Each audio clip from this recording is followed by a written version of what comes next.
Welcome to the ED Post Sports Chat. I'm Drew Rubenstein with Kristin Kurelic, and we're already in week 7 of the prep football season, and it's a small slate of games this week.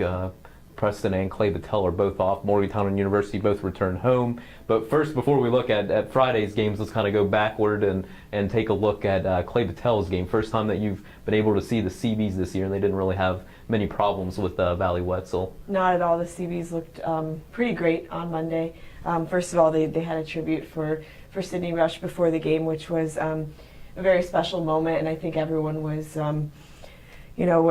had their emotions involved and was playing with a lot of heart that evening, and you could see that out there, and the CBs looked great all game.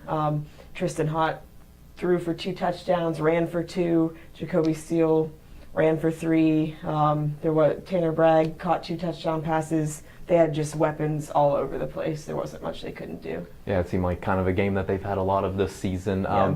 Now looking at Friday's games, first one we'll take a look at Morgantown High's hosting Wheeling Park.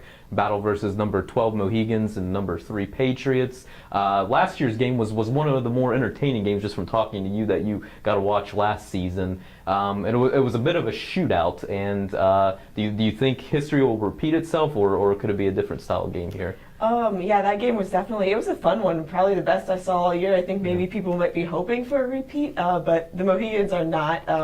That's not the situation they want to be going into this week. However, all the same offensive threats for both teams are back. You have Chazzy Thomas for Morgantown.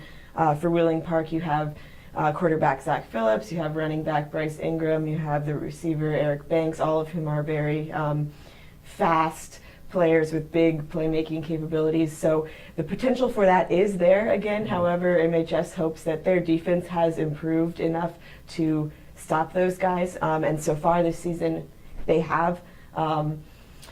MHS has not been scored on in the first quarter this year. They've been scored on once in the first half.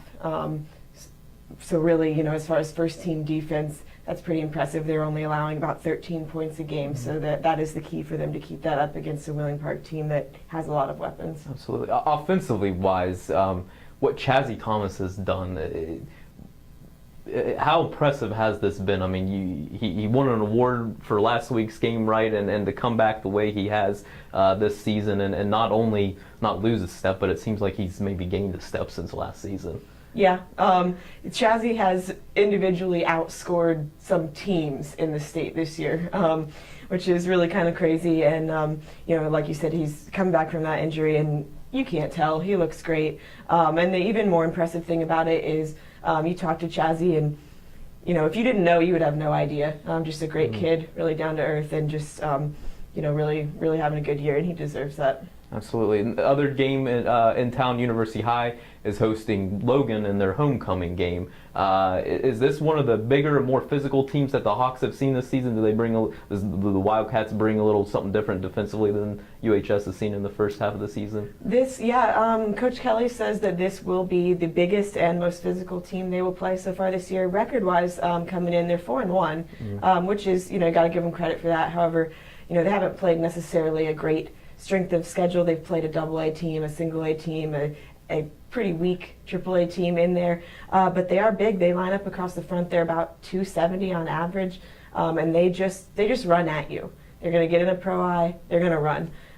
So it'll be up to the Hawks defense to be able to stand up to that.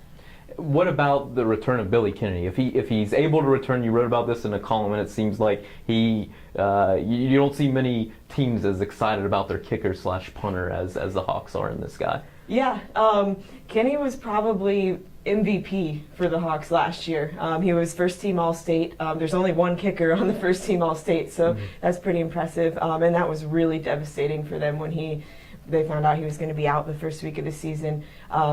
He changes the game. He dictates field position, and with the defense that they already have been strong, that's key. Absolutely. All right, Kristin, appreciate your time, and please continue to check thedpost.com for all the latest on our area high school teams. Thanks for watching today.